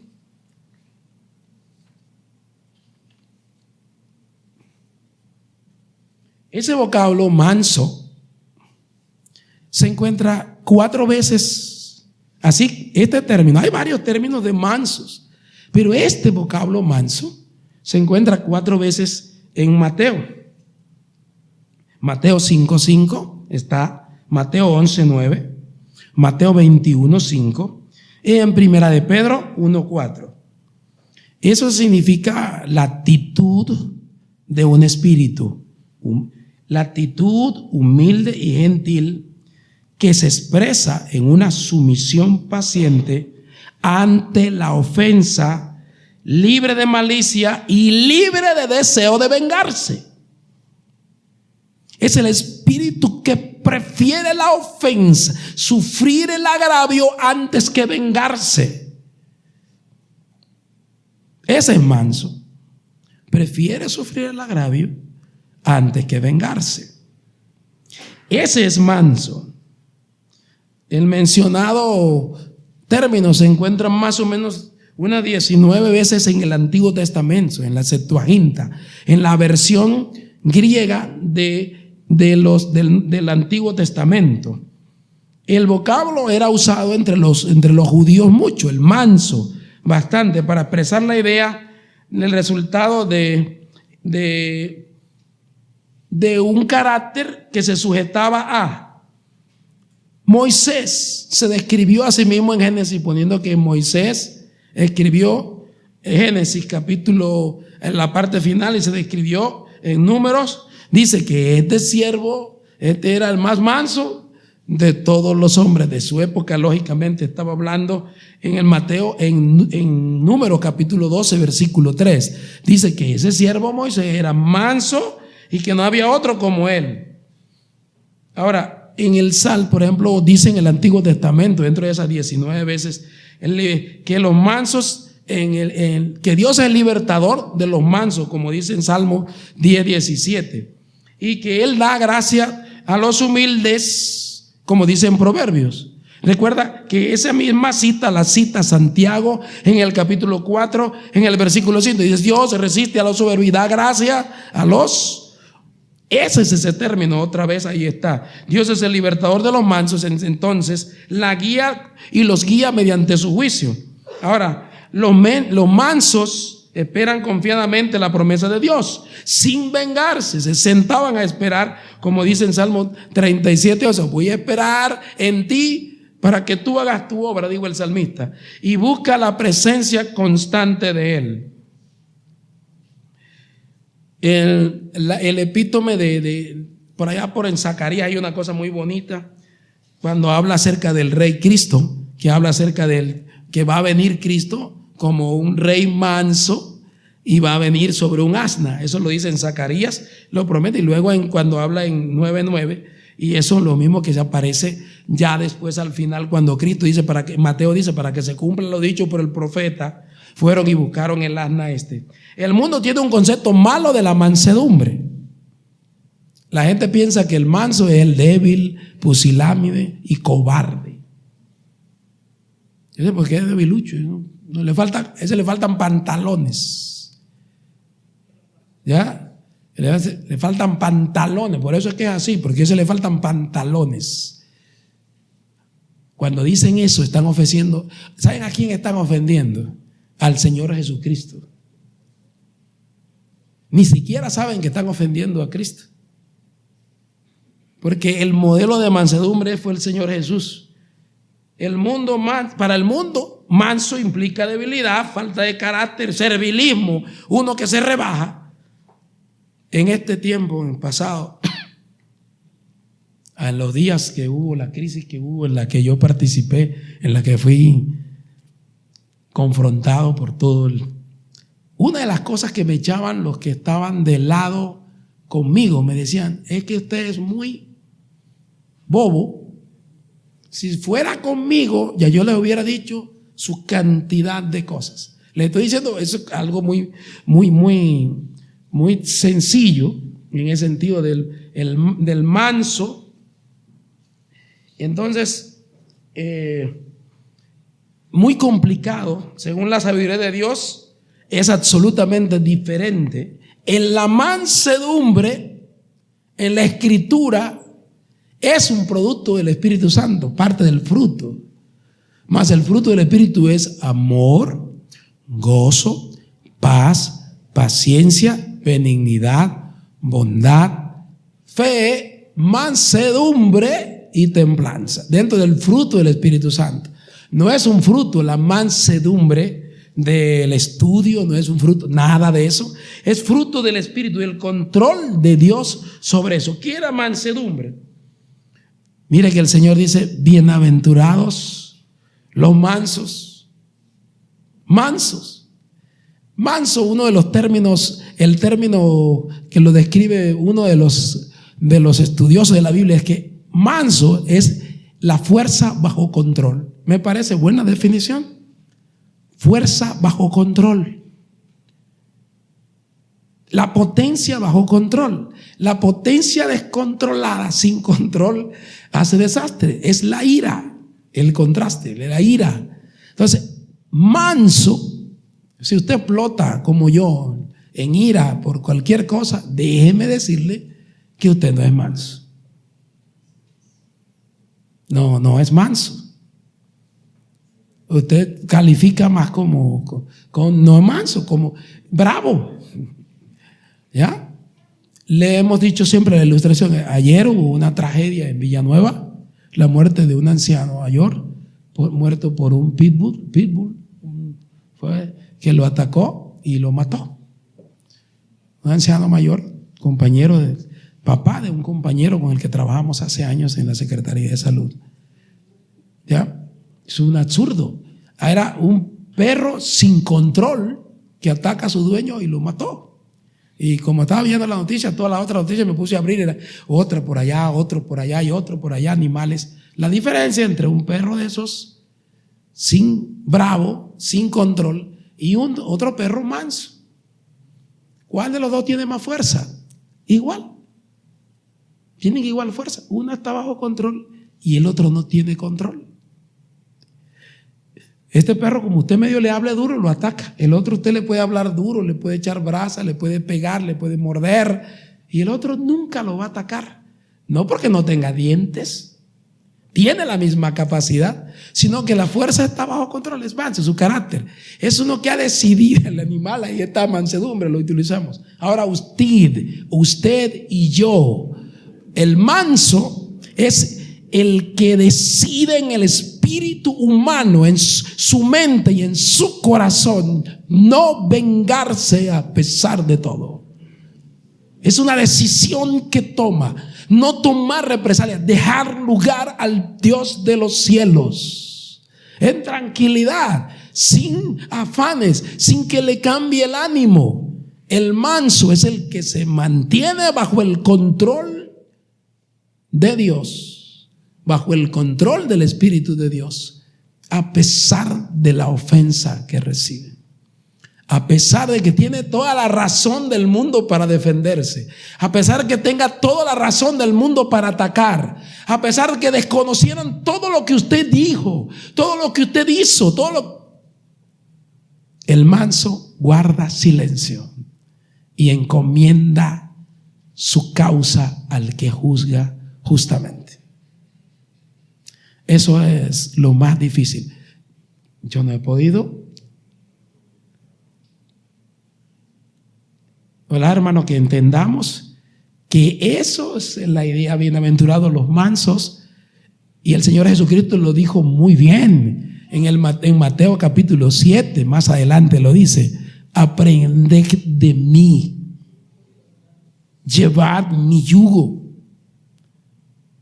porque ligero es mi yugo en la carga. Aprended de mí, que soy manso y humilde. Manso y humilde. Sí, tenía toda la razón para defenderse. Y hasta la cruz, Cristo no se defendió. ¿Y usted entiende que lo hizo por causa suya y por causa mía?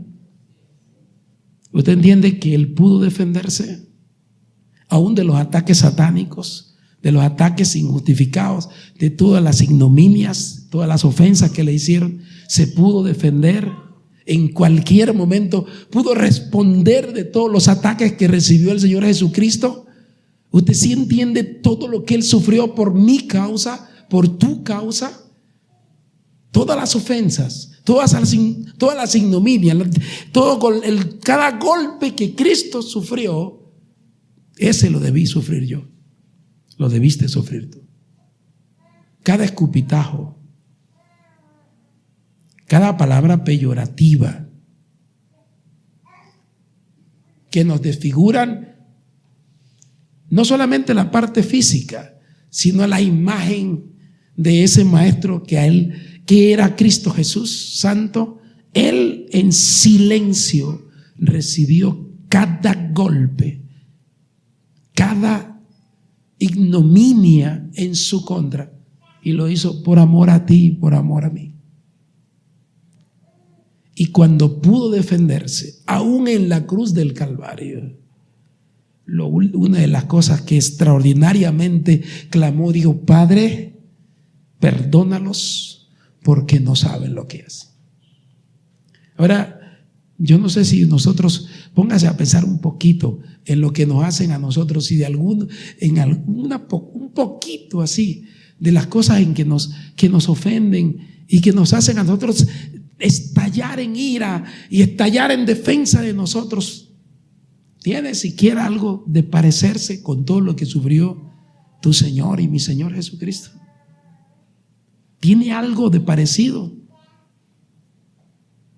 Muchas veces son justificadas las nuestras y nos defendemos de manera soberbia, a pesar de todo, por no dar el brazo a torcer. Te hago la pregunta, y me la hago a mí mismo, hermano, en primer lugar: ¿realmente somos mansos o somos iracundos y bravos? Y no aceptamos. Yo soy así. Si me dice A, le digo el abecedario. Nadie, que a mí yo no me voy a dejar ponerla, y sobre todo de una mujer de esa. Si hubiera sido un varón, ese peladito que acaba de creer, ¿qué me va a decir a mí? Si se acaba de creer, eso es absoluta falta de mansedumbre. Le voy a decir algo: cómo los amansaban era una extraordinaria. ¿Sabe que cuando venía un buey, La historia se les he dicho varias veces. Había una yunta. El pastor la vez pasada trajo hasta ilustraciones ahí con la yunta de los dos bueyes y los amarraron el yugo para ilustrar el yugo. Y como un buey viejo y un buey que no sabía arar el terreno, y el buey viejo, el buey joven fuerte comenzaba a brincar, a saltar y a patalear. Y el arador, y mientras más brincaba, pues iban por todo haciendo surcos que no eran derechos. Pero el buey joven se cansaba. Y cuando el buey joven se cansaba, el buey viejo agarraba y hacía los surcos derechitos y lo llevaba por donde el buey viejo quería, hasta que lo amansaba. Así somos nosotros. El Señor nos permite ese tipo de cosas para que brinque, patalee y haga lo que quiera. No va a ir más allá de que el Señor quiera. Y le toca aprender de dejar de hacer, dejar de brincar para que usted quiera. Algún día vamos a entender que es mejor mantenernos en confianza en donde Dios nos quiere tener, en quietud, esperando que Él obre a favor de nosotros, sin defendernos, sin atacar.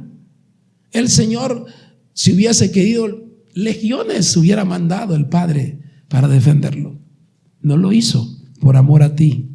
Nosotros por amor al Padre. Si Él se hizo pobre, ese es el modelo para nosotros. Bienaventurados los mansos, porque ellos recibirán la tierra por heredad. Hermanos, nosotros, donde vaya Cristo, usted como parte del reino va a heredar lo que Él tiene. Donde esté Cristo está usted. Como creyente, ¿dónde va a estar? Le hago la pregunta, ¿dónde va a estar? ¿Vas a estar con Cristo? ¿Cristo es tu Señor? ¿El Señor Jesucristo es tu Salvador personal? Siendo así, donde Él esté, dice, he aquí yo estoy con vosotros hasta el fin del mundo, donde quiera esté. Esa es la promesa que tenemos. Y dice que recibiremos al Señor y así estaremos con Él todo el tiempo, para siempre, por la eternidad. Si el Señor va a gobernar 1000 años, nosotros vamos a estar con Él 1000 años y en la eternidad. Por lo tanto, bienaventurados los mansos, bienaventurados porque ellos. Ahora no está diciendo, ahora esto tiene que ver con el carácter que no se defiende, que decide sufrir el agravio a pesar de que todo. Y la otra bienaventuranza tiene que ver cambiar con las personas. Bienaventurados los que tienen hambre y sed ¿de qué? De justicia, porque ellos serán saciados. Voy a comenzar por la última parte. Saciados es que completamente lleno. Escuche, hasta arriba, la satisfecha la necesidad. Ahora, llegamos, bienaventurados, satisfecho, completamente dichoso, feliz, como quiera decir usted. ¿Quiénes? Los que tienen hambre y sed. Escuche. Ahora no me va a decir los que tienen hambre y sed. Habían términos en relación con hambre y sed. No es el que tiene hambre de un día. Ahí no tiene que ver con hambre de un día. Hambre y sed por estar en el desierto hace días y que no ha comido nada. Bienaventurados los que tienen hambre, como el que está perdido en el desierto, sin agua y sin comida. ¿Cómo quieres ahí? Cualquier ráfaga de viento que ve, que pasa, piensa que es algo para comer. Ayer recordábamos una antigua historia que no puedo contarla aquí, en relación con alguien que estaba muriéndose de hambre. Y todo lo que veía era comida. Ese es el sentido. No es cualquier hambre, hermano, es alguien que se está muriendo de hambre y sed. ¿Cuándo ha sido piense usted cuándo es el momento que más hambre ha tenido? que ha tenido más sed en su vida, que ha tenido sed, que usted anhela llegar a un lugar donde pueda tomar agua? Yo le digo cuando subía a la sierra allá arriba, allá al pegue con Venezuela, que nos íbamos y regresábamos y durábamos todo un día caminando, y ya yo quería llegar a Fonseca y era la tardecita y veníamos apenas por ahí por los Toquitos. Y yo decía, Señor, ¿cuándo es que voy a llegar? Y que los labios están secos. Ese es el sentido que tiene el hambre y sed. No es como el que le dio hambre un poquito. No, es que el que se está muriendo de hambre y por falta de agua tiene sed. Eso es lo que está diciendo. Que así debe ser mi respuesta. Los hombres y mujeres del reino de los cielos deben tener hacia la justicia de Dios el deseo como si estuviéramos muriéndonos de hambre y de sed. No sé si me hice entender, pero lo cierto es así.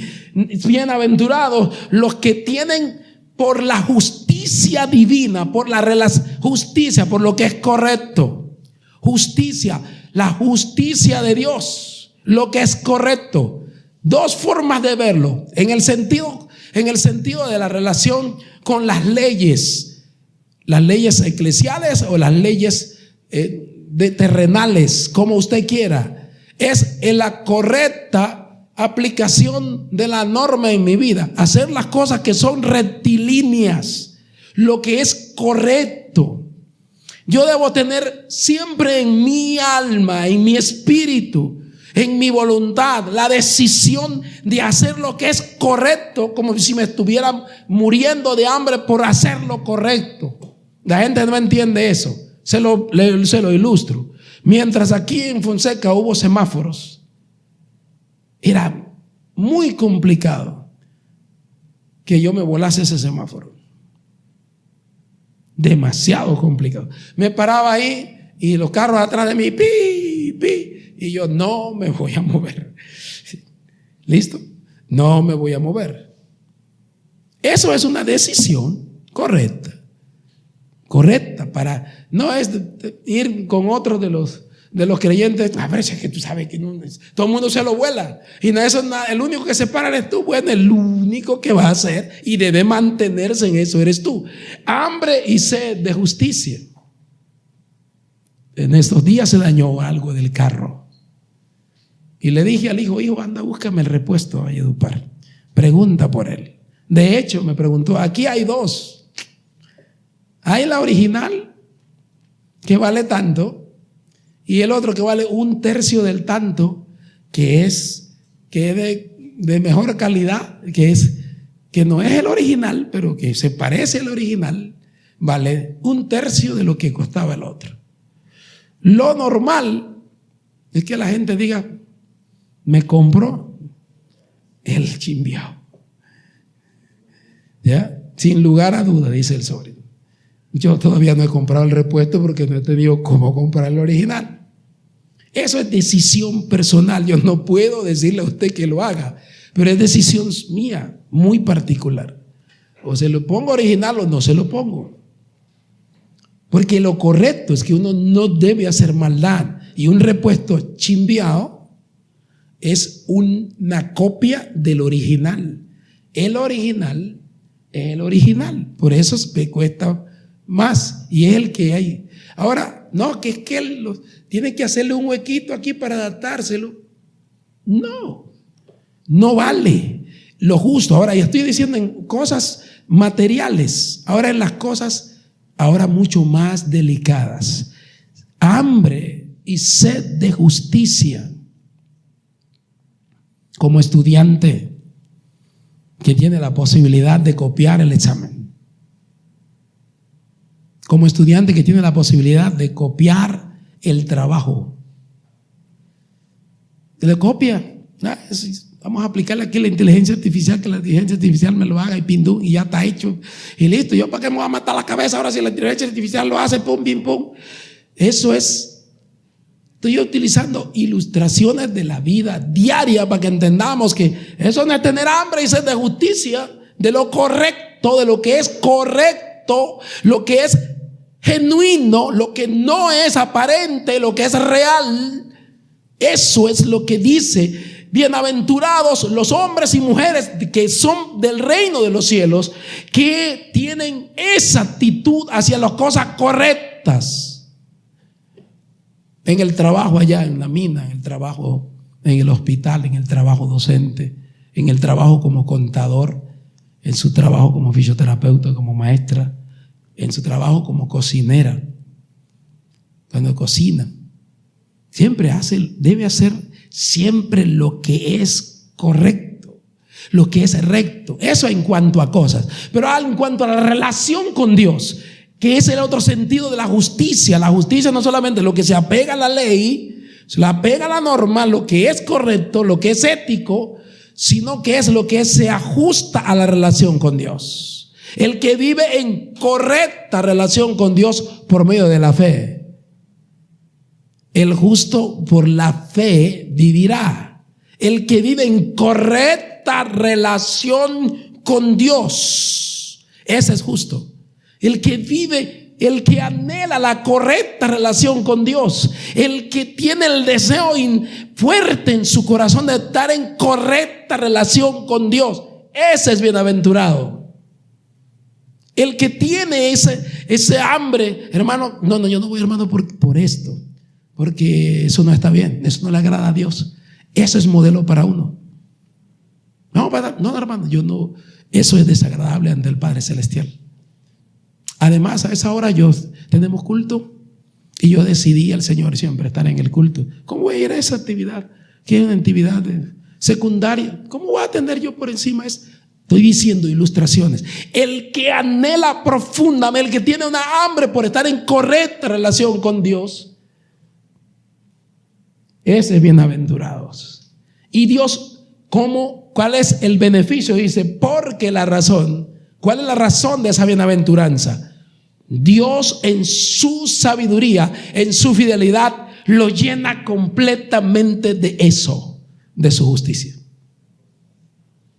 Dios, mire, no va a interpretarlo de otra manera. Dios en su bondad se manifiesta en el hombre y la mujer, en el ser humano que anhela profundamente estar en correcta relación con Él. Se va a manifestar ahí y lo va a saciar de ese deseo profundo de relacionarse con Él de manera correcta. Eso dice esa bienaventuranza. Bienaventurados los que tienen hambre y sed de justicia, porque ellos serán saciados hasta la plenitud.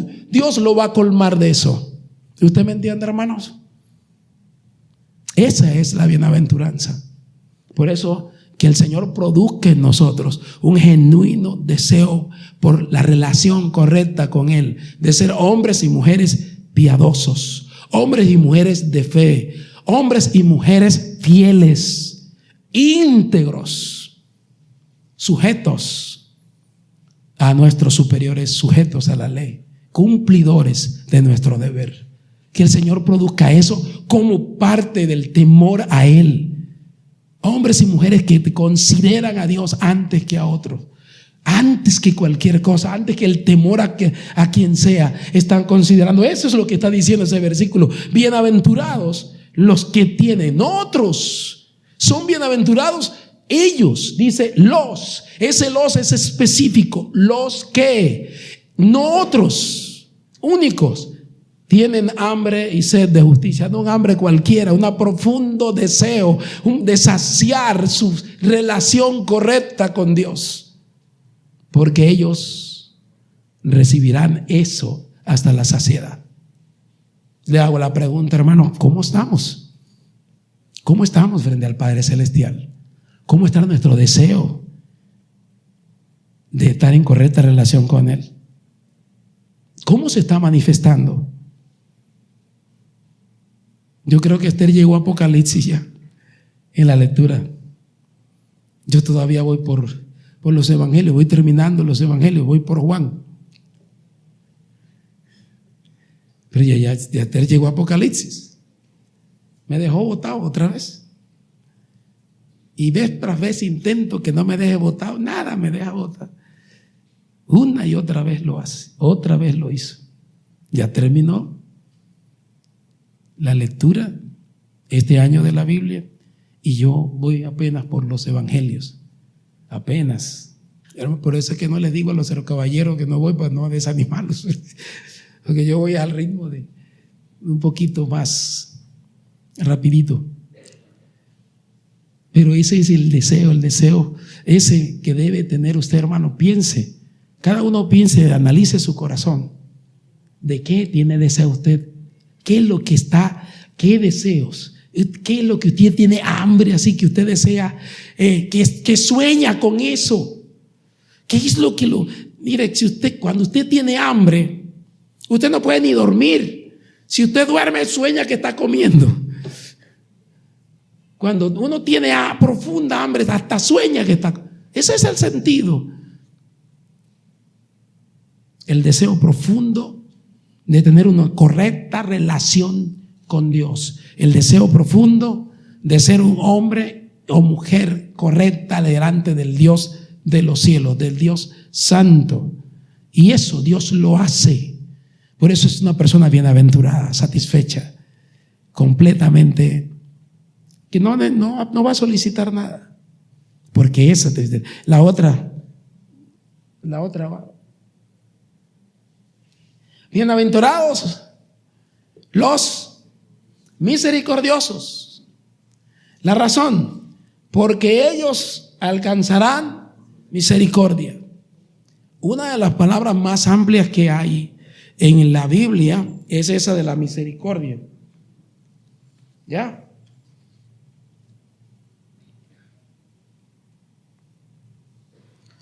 Los misericordiosos, porque ellos alcanzarán misericordia. Esta palabra de misericordia, los misericordiosos, tiene una muy profunda raíces en el Antiguo Testamento. El concepto de misericordia en el Antiguo Testamento es un concepto de fidelidad, del amor leal y más generoso, y por lo general tiene que ver con la bondad. Representa, ahora, en la Biblia hay el ser misericordioso, el hacer obra de misericordia y el verbo y el sustantivo como tal. Ahora, ¿cuántas veces aparece en el Antiguo Testamento eso de acerca de misericordia? 264 veces, ¿ya? En el Antiguo Testamento. Más de la mitad de ellas aparecen en los Salmos. De esas 264 veces. Es comúnmente usado en la actitud y el comportamiento del hombre en cuanto a otros y en cuanto a Dios. Pero por lo general, la misericordia que nosotros vemos es la misericordia de Dios hacia el hombre. De Dios hacia el hombre. Es lo que va a mirar. Es importante pues diferenciar entre la misericordia, cuando estemos hablando de misericordia, entre la misericordia que se refleja humana del hombre y al nivel divino.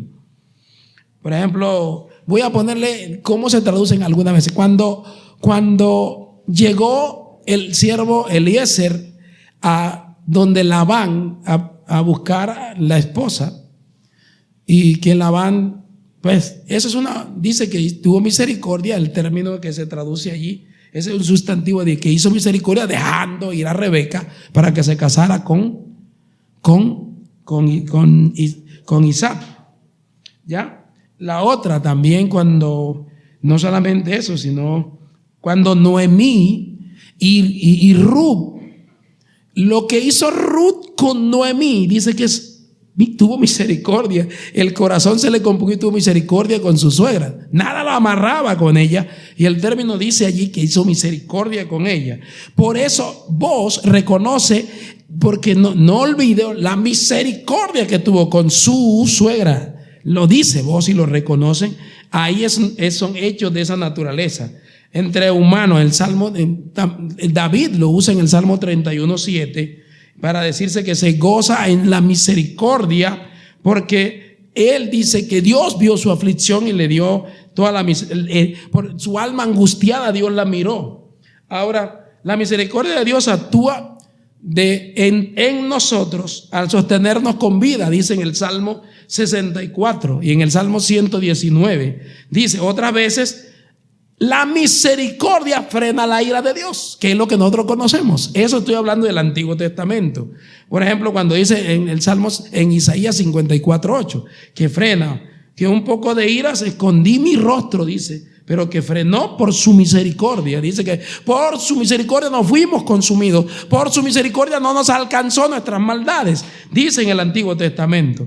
O como dice en Miqueas capítulo 7, versículo 8, que Dios...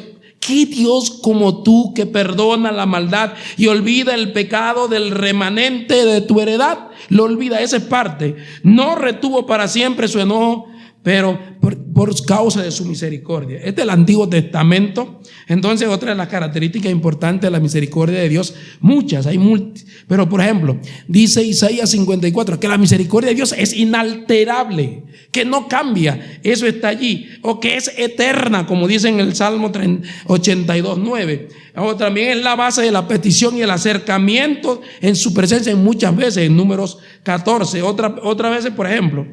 Es abundante la misericordia de Dios. Eso lo encontramos en muchos de los salmos. En el Salmo 108:4 es un ejemplo de ello. En el Salmo 119:64 dicen que es amplia la misericordia. Hay muchas otras cosas que se podían decir acerca de la misericordia.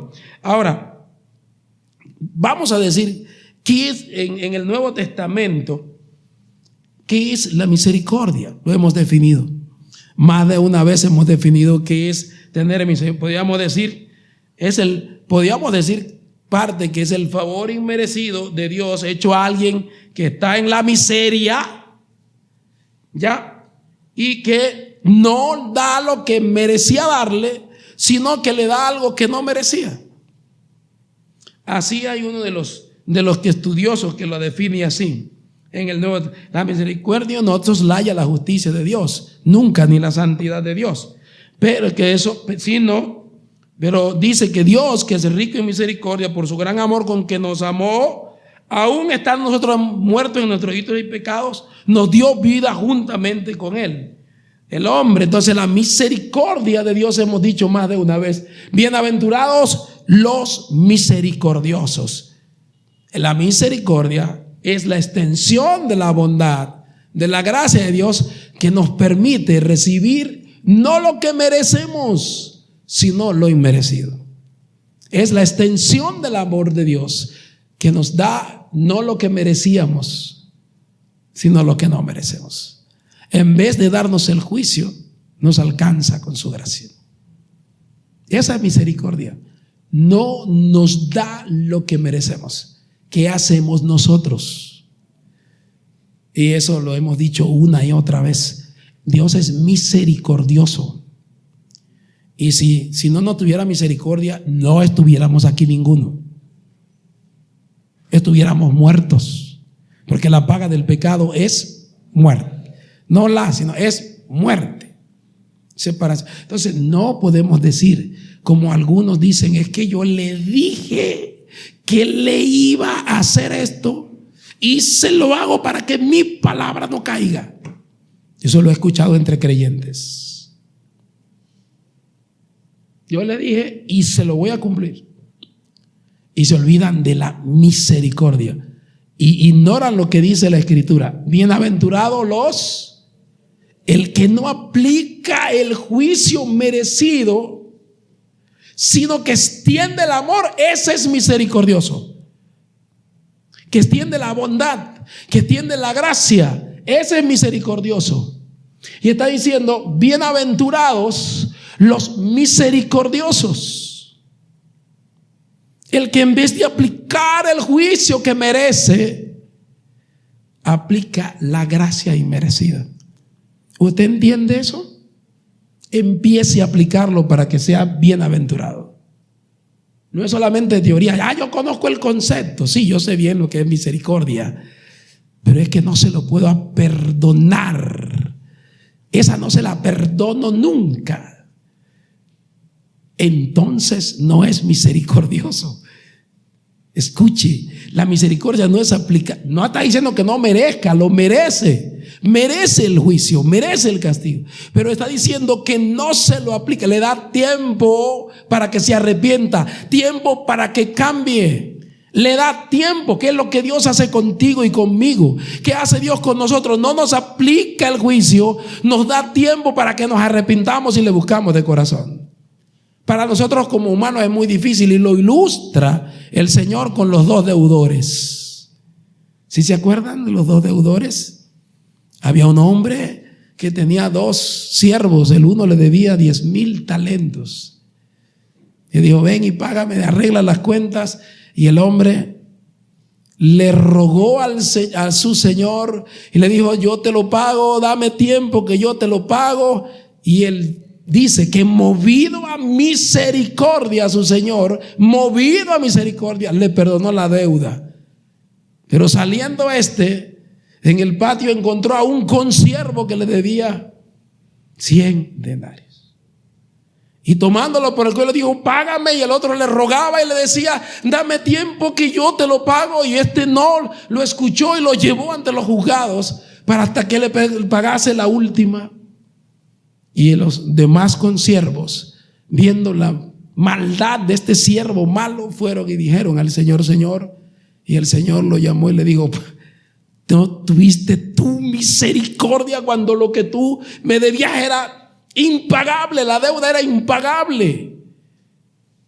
Eso hacemos nosotros cuando actuamos sin misericordia con nuestros congéneres. Y lo hacemos con nuestros hijos, con nuestra esposa, con nuestros primos, con nuestros profesores, con nuestros jefes, con cualquiera. Lo hacemos de esa manera. Le aplicamos el juicio.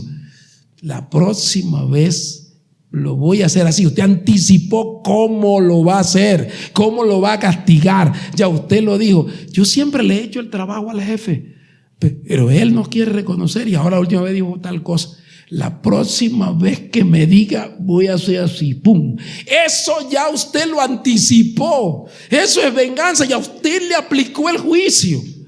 Olvídese de eso. Eso es no hacer misericordia.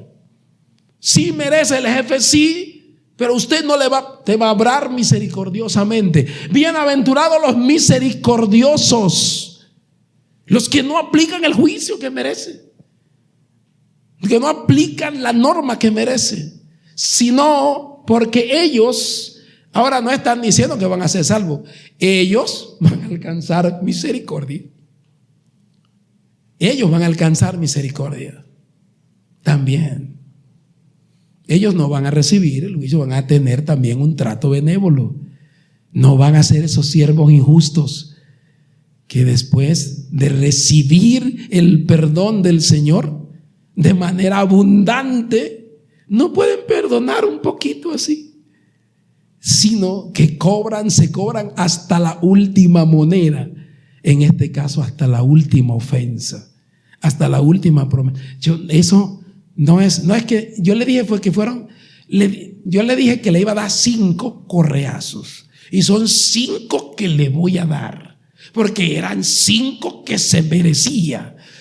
Póngase a pensar lo que tú mereces delante del Padre Celestial y verás que no recibes lo que mereces. No es por merecimiento, es por amor a los hijos, es por misericordia a los hijos. ¿Cómo le enseñas misericordia? Cuando no le aplicas y lo enseñas de otra forma, como Dios el Padre Celestial hace contigo y conmigo. Así tenemos que hacerlo. Eso es clarísimo. Bienaventurados los misericordiosos. Hermanos, ojalá que nosotros aprendamos esa verdad en nuestra vida, dejar de hacer. Bienaventurados, beneficiosos, dichosos aquellos que aplican misericordia en su vida. Los que hacen, y los misericordiosos es los que actúan de esa manera de forma constante, que actúan constantemente con misericordia. No es que de cuando en vez, no, hermano, es que hoy le tocó hoy es el día de él, hoy es el día del cumpleaños, entonces hoy no le puedo dar la paliza, pero mañana ya no es el día del cumpleaños. Entonces, hoy le voy a pasar por alto la ofensa porque está cumpliendo años hoy. Pero si mañana me la hace, eso no es misericordioso, eso es pecaminoso lo que está haciendo.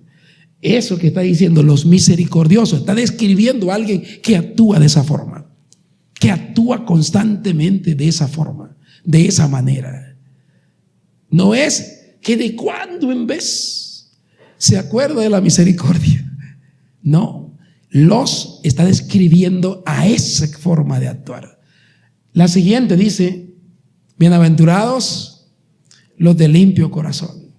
Pero si usted permite, hermano, mañana en la mañana lo continuamos. Vamos a ponernos de pie y vamos a orar y a darle gracias al Señor. Mañana hacemos un recuerdo rápido y terminamos. Y vamos a agradecer el hecho de que usted tuvo la paciencia y tuvo la misericordia de no irse en la tarde de hoy, a pesar de que no tenía. Mañana me pongo a paz y salvo con ustedes, si el Señor lo permite. El hermano pastor Oad nos dirige en oración mientras Waldina prepara lo que va a preparar. Soberano Dios, estamos agradecidos contigo por cada una de las cosas que nos otorgas. Somos privilegiados porque tenemos un Padre que sabe cuáles son nuestras necesidades en cualquier área, sea física, emocional, espiritual, Señor. Y en cada aspecto de nuestras necesidades tú estás supliendo lo que es necesario. Gracias por tu palabra, gracias por el alimento que nosotros necesitamos y que tú provees para nosotros. Gracias por cada uno de los dones que has puesto en el cuerpo de Cristo para comunicar tu verdad. Y gracias por permitirnos a nosotros poder escuchar.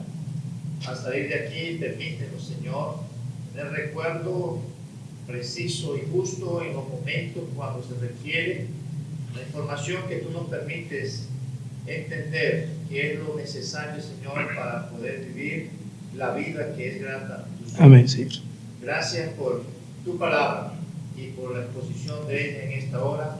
Dirígenos a nosotros a tener, Señor, una inclinación hacia esas verdades en cualquier contexto de vida.